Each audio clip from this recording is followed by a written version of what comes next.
This week on What in the World is Going On, I have with me special guest and fellow colleague, Tim Munger. So stay tuned, friends.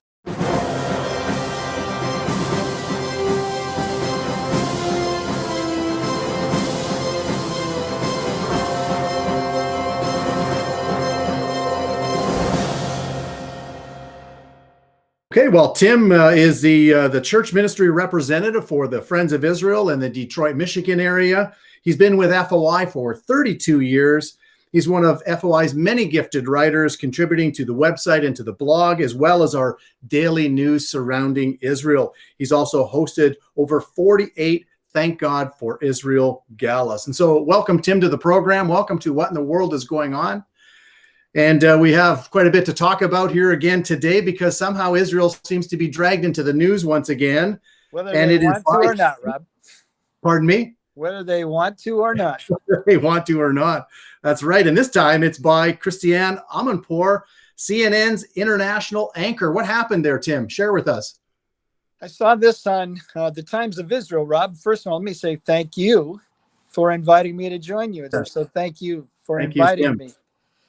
Rob, what happened was Christiane Amanpour on a broadcast of CNN let loose in her anger at President Trump and said that he is like Kristallnacht in that, and she was comparing it specifically to the burning of the books, in that in his administration, there's been a very great lack of truth, transparency, and other things.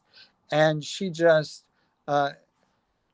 in anger, compared President Trump to Kristallnacht. And now it happens to be on the day that she was doing this was near the actual date of Kristallnacht, which happened on November 9th and 10th, 1938 in Nazi Germany.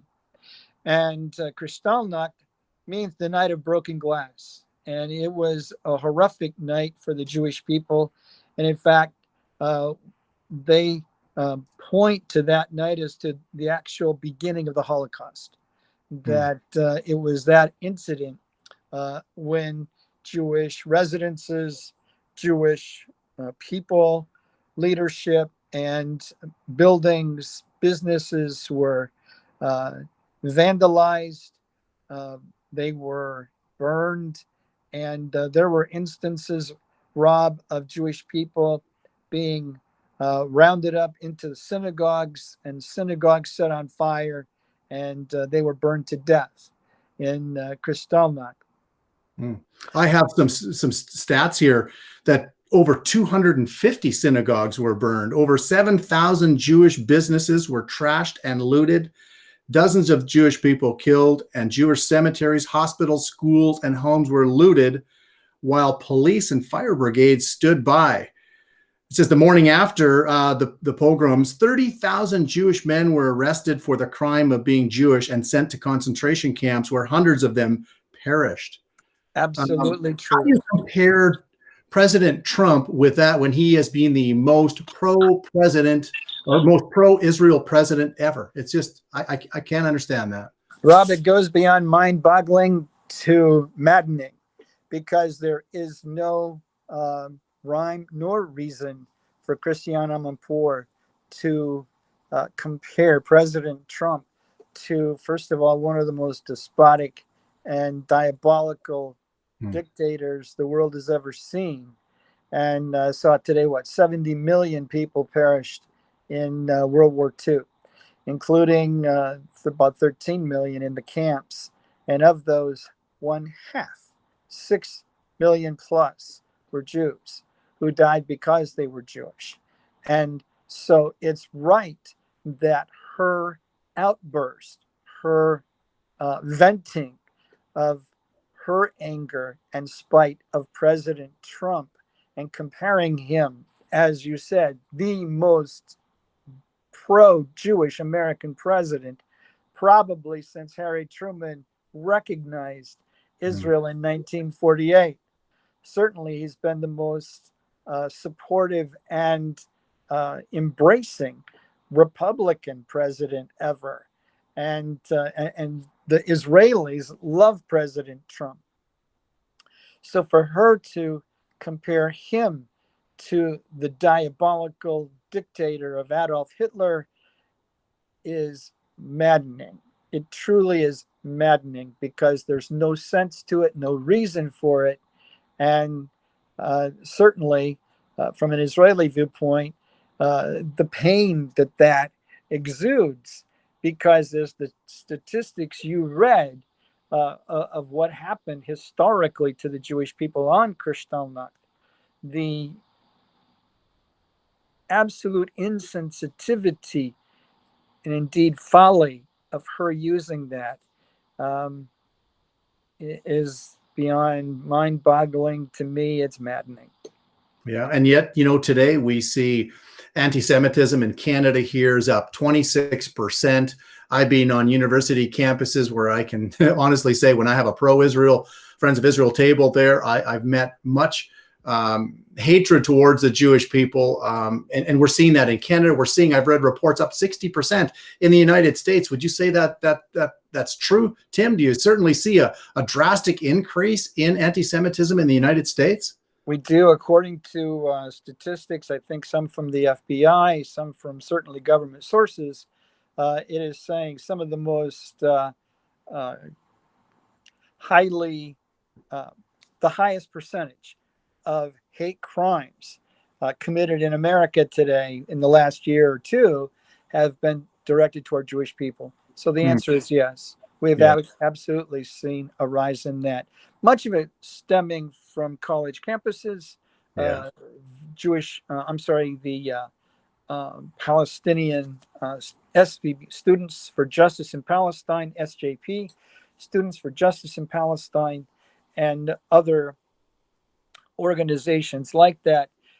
Many of them pro-Palestinian, anti-Israel, and often going into BDS, boycott, divest, and sanction, especially with student government seeking to get them to divest the school and prohibit even an exchange student program with that university in Israel.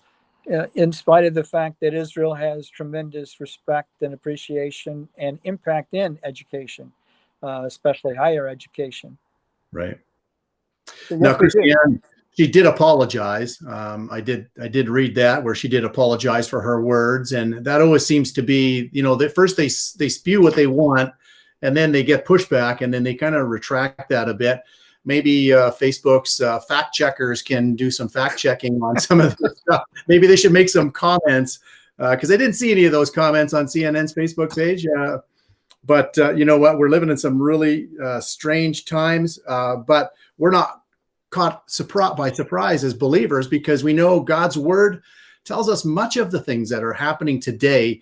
God's word has foretold those things. We see a rise today in anti-Semitism. We know that both Christians and Jewish people have a common enemy, and it's Satan, and he hates us. He hates the Jewish people. He hates Israel. He hates the church, and we shouldn't be surprised to see persecution against these groups. But Tim, you had Proverbs 12:13 you quoted in your article here, where it says the wicked is ensnared by the transgression of his lips. And as we did see here, she did recant on the things she said. But, we have a world that's watching these news things. We have a world that's watching what people are saying.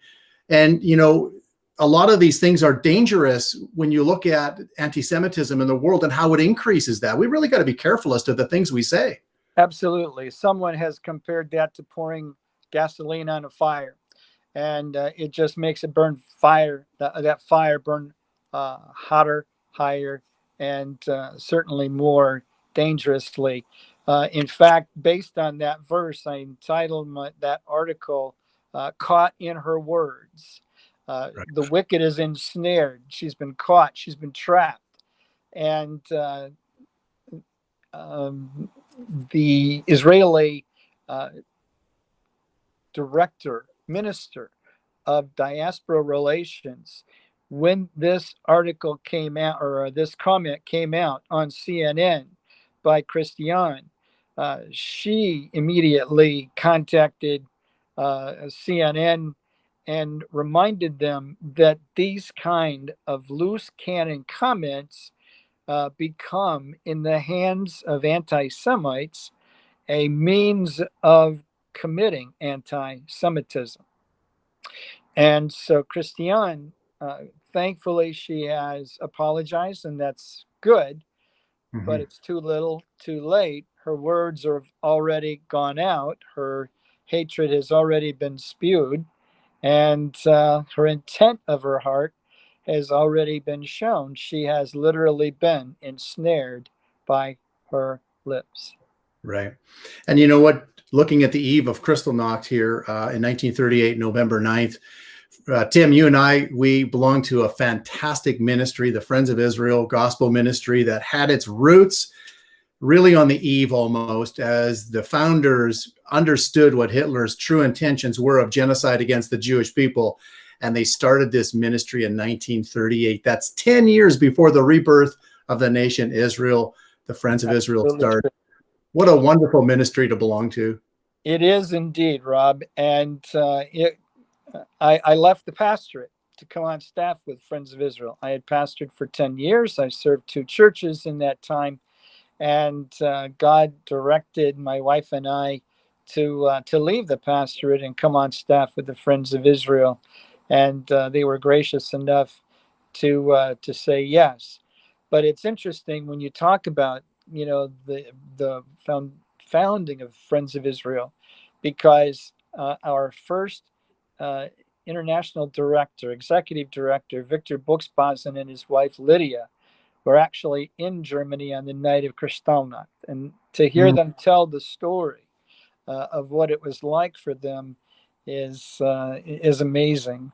And so you're exactly right. It is a joy to belong to a wonderful international ministry like the Friends of Israel. And we're grateful and delighted that God put us together, Rob.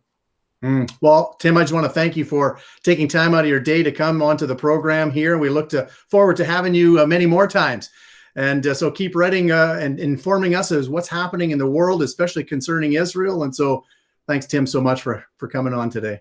Rob, it's been my pleasure, and I look forward to many more times. So as often as you invite me, I'll say yes. Okay. Thanks, Tim. Have a great day. Take care. You too, Rob. God bless you.